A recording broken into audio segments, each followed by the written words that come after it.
अस्सलाम वालेकुम। सियाणे कहते भी तरेल चटिया तस नहीं मुकदी। सानू पिछले साल मक्की का 3500 विखा के इत्थे हर बंदे ने मक्की ला ली। इन्नी महंगियां जमीनां डीजल पवा पवा के ट्रैक्टर रखने सानू औखे हो गए।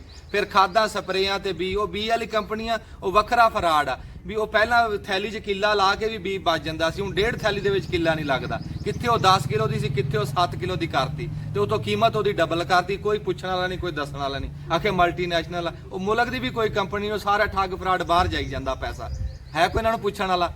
फिर इन्नी महंगी मक्की वो धीआं पुत्रां तरह पा ली असीं दिन रात एक करके ते हुण सानूं वपारी कहंदे आ कि 2000 नूं दे दो। वो 2000 नूं असीं दन्ने आ तुहानूं। असीं पिछली बैठकां च रखी होई आप असीं बाहर बैठे आ। औखे होवांगे सौखे होवांगे तुहानूं 2000 च 1800 च नहीं दंदे। ਉਹੀ 3500 3000 ਰੇਟ ਕਰੋਗੇ ਤਾਂ ਅਸੀਂ ਮੱਕੀ ਵੇਚਣੀ। ਜੇ ਵਪਾਰੀਆਂ ਦਾ ਏਕਾ ਹੋ ਸਕਦਾ ਕੀ ਗੱਲ ਕਿਸਾਨਾਂ ਦਾ ਨਹੀਂ ਹੋ ਸਕਦਾ? ਸਾਨੂੰ ਸਾਰਿਆਂ ਨੇ ਵੋਟੀ ਸਮਝਿਆ ਹੋਇਆ, ਸਮਝਦੇ ਇਹਨਾਂ ਨੂੰ ਕਿਸੇ ਗੱਲ ਦਾ ਪਤਾ ਹੀ ਨਹੀਂ। ਸਾਡੇ ਇੱਥੇ ਦੋ ਹੀ ਮੋਟੀਆਂ ਫਸਲਾਂ, ਜਾਂ ਕਮਾਦ ਹੁੰਦਾ ਜਾਂ ਮੱਕੀ ਹੁੰਦਾ। ਝੋਨਾ ਇੱਥੇ ਹੁੰਦਾ ਨਹੀਂ ਵੀ ਝੋਨਾ ਇੱਥੇ ਜ਼ਮੀਨ ਪਾਣੀ ਨਹੀਂ ਰੋਕਦੀ।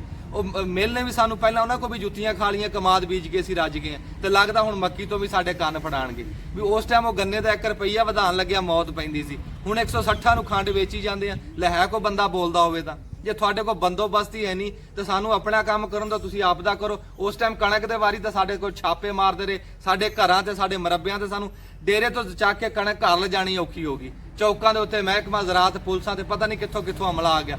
ਹੁਣ ਉਹ ਹਮਲਾ ਕਿੱਧਰ ਗਿਆ ਜਦੋਂ ਖਾਦ ਜਿਹੜੀ ਆ ਡਬਲ ਕੀਮਤ 'ਚ ਬਲੈਕ ਹੋ ਕੇ ਵਿਕਦੀ? ਹੁਣ ਉਹ ਹਮਲਾ ਡਾਲੇ ਕਿੱਧਰ ਗਏ? ਹੁਣ ਕਿਉਂ ਨਹੀਂ ਨੱਸੇ ਭੱਜੇ ਫਿਰਦੇ ਉਹ ਮਹਿਕਮੇ ਜਿਹੜੇ ਚੌਕਾਂ 'ਚ ਖਲੋਤੇ ਸੀ ਕੁਰਸੀਆਂ ਢਾਹ? ਹੁਣ ਨਹੀਂ ਉਹ ਦਿਖਦੇ।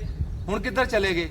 ਆ ਫਿਰ ਇੱਥੇ ਜਾ ਕੇ ਪਿਟੀਏ ਕਿਹਦੇ ਕੋ ਕਿਹਦੀ ਮਾਂ ਨੂੰ ਮਾਸੀ ਕਹੀਏ, ਜਿਹਨੂੰ ਅੱਗੇ ਲਾਣੇ ਆ ਉਹਦੀ ਹਵਾ ਖਰਾਬ ਹੋ ਜਾਂਦੀ ਹੈ। ਇੱਥੇ ਜਿਹੜਾ ਜਿੱਤ ਕੇ ਅਸੈਂਬਲੀ ਜਾਂਦਾ ਲੈ ਉਹ ਦਿਨਾਂ 'ਚ ਅਮੀਰ ਹੋ ਜਾਂਦਾ। ਉਹ ਸਮਝ ਨਹੀਂ ਸਾਨੂੰ ਲੱਗਦੀ। ਫਿਰ ਸਾਨੂੰ ਸਾਰਿਆਂ ਨੂੰ ਉੱਥੋਂ ਗੇੜਾ ਕਢਾ ਦਿਓ ਅਸੈਂਬਲੀ ਦਾ ਵੀ ਸਾਡੇ ਵੀ ਕੋਈ ਹਾਲਾਤ ਬਦਲ ਜਾਣ। ਉਹ ਜਿੱਦਾਂ ਕੋਈ ਪਿਓ ਆਪਣੇ ਪੁੱਤ ਨੂੰ ਮਿਲਣ ਗਿਆ, ਉਹ ਪਲਾਜ਼ੇ ਦੇ ਵਿੱਚ ਲਿਫਟ ਤੇ ਕੰਮ ਕਰਦਾ ਸੀਗਾ, ਥੱਲੋਂ ਸਵਾਰੀਆਂ ਤਾਂ ਲਿਜਾਂਦਾ ਸੀ ਤਾਂ ਉਹ ਹੇਠਾਂ ਲੈ ਕੇ ਆਂਦਾ ਸੀ। ਤੇ ਉਹ ਜਾ ਕੇ ਉਹ ਆਪਣੇ ਪਿਓ ਨੂੰ ਨੇ ਬੈਂਚ ਤੇ ਭਾਇਆ ਤੇ ਇੱਕ ਬੁੱਢੀ ਜੀ ਮਾਈ ਨੂੰ ਨੇ ਲਿਫਟ 'ਚ ਭਾਇਆ ਤੇ ਉੱਤੇ ਲੈ ਗਿਆ। ਉੱਤੋਂ ਕੋਈ ਜਵਾਨ ਕੁੜੀ ਬੈਠੀ ਉਹਨੂੰ ਹੇਠ ਲੈ ਕੇ ਆ ਗਿਆ। ਉਹਦਾ ਪਿਓ ਬੜਾ ਹੈਰਾਨ ਹੋਇਆ ਵੀ ਬੁੱਢੀ ਮਾਈ ਗਈ ਸੀ ਜਵਾਨ ਹੋ ਕੇ ਆ ਗਈ। ਉਹ ਉੱਠਿਆ ਆ ਕੇ ਪੁੱਤ ਦੇ ਥਾਪੜਾ ਮਾਰਿਆ, ਕਹਿੰਦਾ ਪੁੱਤ ਬੜਾ ਸਵੱਲਾ ਕੰਮ ਕਰਦਾ, ਕੋਈ ਆਪਣੀ ਮਾਂ ਨੂੰ ਵੀ ਇੱਕ ਗੇੜਾ ਲਵਾ।